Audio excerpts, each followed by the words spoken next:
શ્રી વલ્લભાધીશ કી જય.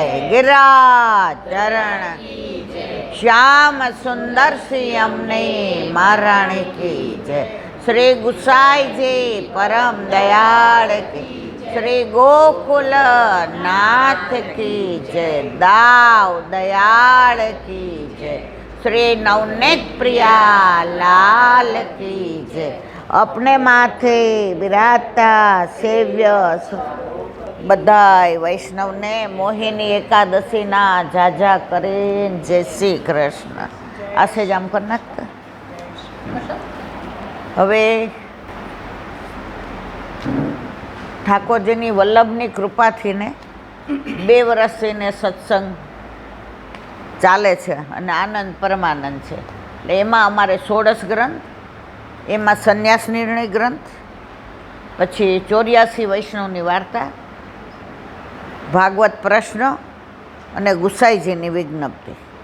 એની પહેલાં આજે એકાદશીનું કાલે મેં ઘરે વિવરણ કર્યું હતું, પણ તમે લોકો હતા નહીં. ભલે દુનિયા આખીએ સાંભળ્યું, પણ તમે નહોતા, એટલે પાછું 2 મિનિટમાં એનું વિવરણ કે આજે મોહિની એકાદશી. હવે સર્વસામાન્ય કે મોહ પમાડે એ મોહિની. હવે ઠાકોરજી તો મોહ પમાડે એવા જ છે.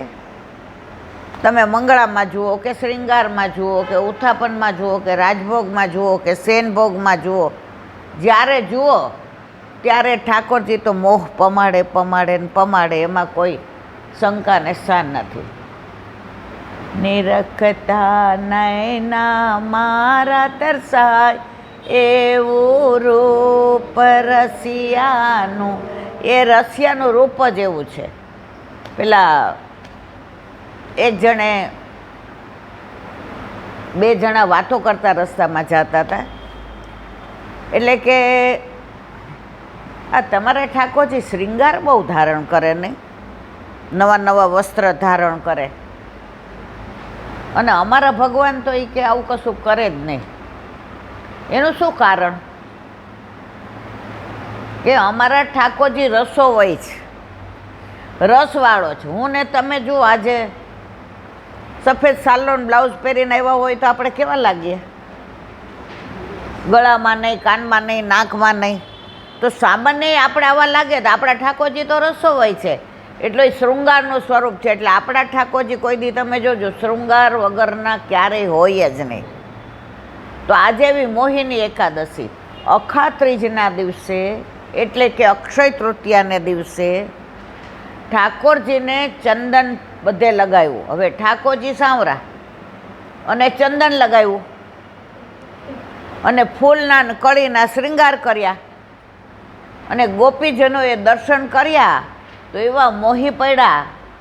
એના પરથી વલ્લભે કહી દીધું કે આજની એકાદશીનું નામ શું? મોહિની એકાદશી. ઠાકોરજીનું નામે શું છે? મોહન. અને મર્યાદા માર્ગીય રીતે સમુદ્ર મંથન વખતે સમુદ્રમાંથી અમૃત નીકળ્યું, તો એના માટે 2 લાલાયત હતા. કોણ? સુર ને અસુર. હવે જો અસુર પી જાય તો હાહાકાર થઈ જાય. દેવું તું કોને? પ્રભુને, સુરને. તો ઠાકોરજીએ શું કર્યું? મોહિની રૂપ ધારણ કર્યું. એ કયો દિવસ હતો? આજનો. એટલે આજની એકાદશીનું નામ શું? મોહિની એકાદશી. બરાબર. હવે વાત કરીએ એક નાની સરસ. કાશીના એક હરિદાસ વ્યાસ કરીને શાસ્ત્રમાં પારંગત પંડિત હતા અને શંકર ભગવાનને માને. જો કોઈ પણ ભગવાનને માનો ને એમાં કાંઈ ખોટું નથી. જેને જે ગમે એ એનો ભગવાન. આજે મને મારો જ વર ગમે, પણ તમારે બધાનો ગમે એવો સારો હોય તો મને ગમે નહીં. તમને તમારો જ વર ગમે, એટલે જેની આરે પરણો એ આપણો વર. એટલે વલ્લભે કહ્યું કે બ્રહ્મ સંબંધ લઈને તમારા લગ્ન અલૌકિક ઠાકોરજી સાથે થશે, પછી બીજા પાસે જવાશે નહીં. લગ્ન થાય પછી મારે રખડાય? આની યાર લગ્ન થાય પછી કોઈની યાર પિક્ચર જોવા જવાય? કોઈની યાર બગીચામાં ફરવા જવાય, કોઈની યાર હોટલમાં જવાય, પછી બધું કોની યાર થાય? તો લૌકિકમાં આવું હોય તો અલૌકિકમાં પણ વલ્લભ કહે છે કે જો એકવાર અહીંયા આવી ગયા પછી બીજે ક્યારેય, આજે નહીં, કાલે નહીં, ક્યારેય જવાશે નહીં. જ્યાં જવું હોય ત્યાં જા. શંકર ભગવાન મારા પ્રિય છે, જા ત્યાં, પણ પછી અહીંયા નહીં અવાય. તો એવી એક નાની વાત કે હરિદાસ વ્યાસ હતા, કાશીના પંડિત. હવે એને શંકર ભગવાનનું કેટલું બધું હોય, હું તમે આપણે બધા જાણીએ છીએ. બ્રાહ્મણો નામે શંકર ભગવાનનું વધુ હોય. તમે જોજો વૈષ્ણવ બ્રાહ્મણો ઓછા હોય. બ્રાહ્મણ હોય એટલે બટ નેચરલ છે, જનોય તો હોય જ. એ લોકો જનોય વિના એક પળ પણ ના રહે, જેમ કે આપણે કંઠી વિના ના રહેવાય. હમણાં મારા ઘરે યોગલ સ્વરૂપે વૈષ્ણવ આવ્યા, એટલે મને કહેલા બેન અમારે ઠાકોરજી પુષ્ટ કરાવવા છે. મેં તો અતિ ઉત્તમ. તો કે સ્વરૂપ ક્યાંથી મળે ને શ્રૃંગાર ક્યાંથી મળે ને સિંહાસન ક્યાંથી મળે ને બધું. એટલે મેં બધું સમજાવ્યું. પણ મારો ઓલો આરાધ્ય છે ને એ ગુંડો છે. હાચે અંદર તૃપ્તિ ચા ને એવું બનાવતી હતી, કાતરી તળતી હતી. એટલે હું અંદર ગઈ ને મેં તૃપ્તિને કીધું કે પૂછી જોજો કે ચા કાચમાં પીએ છે કે સ્ટીલમાં. એટલે ઓલો આરાધ્ય કાનમાં કે આ લોકો ઠાકોરજી પુષ્ટ કરાવવાનું પૂછવા આવ્યા છે બા. મેં કીધું હા ચૂપ રે. મને કે પણ ઓલા આંટીને ગળામાં કંઠી જ નથી. હવે જો આપણું ધ્યાન તો આપણે કેવા છીએ, આપણું ધ્યાન તો આ બધામાં હોય જ નહીં. એટલે પછી મેં કીધું હે શું? એટલે મને કે બા બરાબર જુઓ, ઓલા ભાઈના ગળામાં 2 કંઠીઓ, એ મોટા ઓફિસર હતા.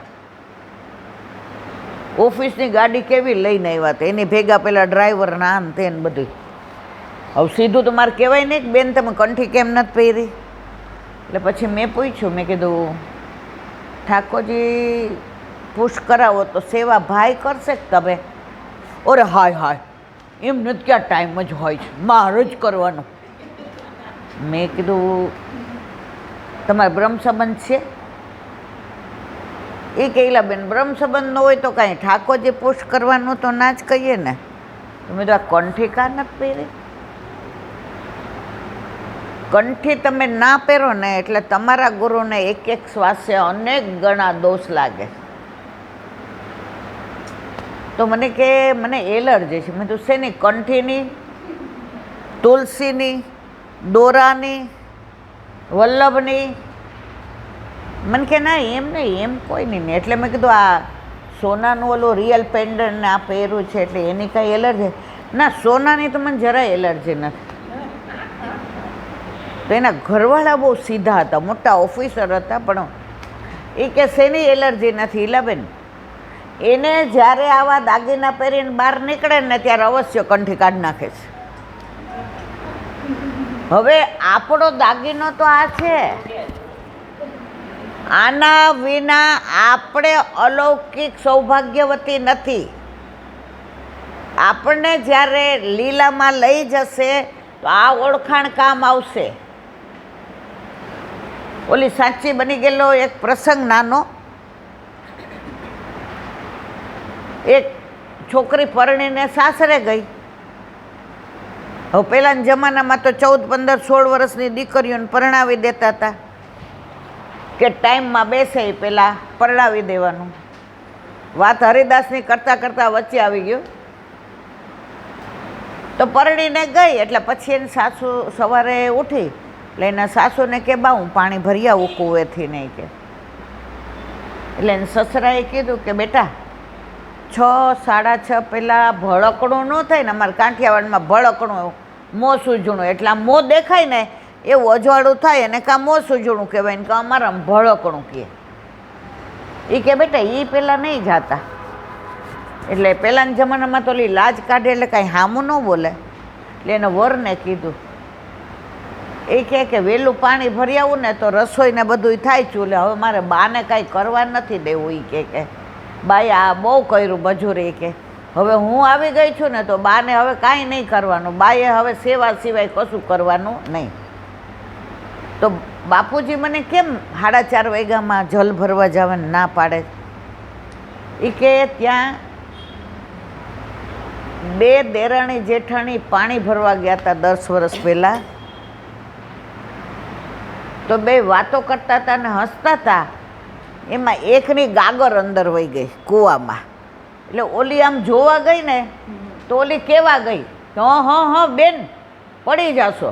એટલે ઓલી તો આમ જોવા ગઈ તો પગ લાગશો ને સિંચણીઓ પર આવી ગયો પડી. તો ઓલીને એમ કે લે હું જોઉં તો ખરી મારી જેઠાણીને બૂમાબૂમ કરું. એમ કરીને એ જોવા ગઈ તો ઓલું સિંચણીઓ એના પગમાં આવ્યું તો એ પડી. તો કે ત્યાં એ 2 ભૂત પ્રેત થયા છે, એટલે તમારે જાવું નહીં. ત્યાં જાય છે એ કોઈ જીવતું રહેતું નથી.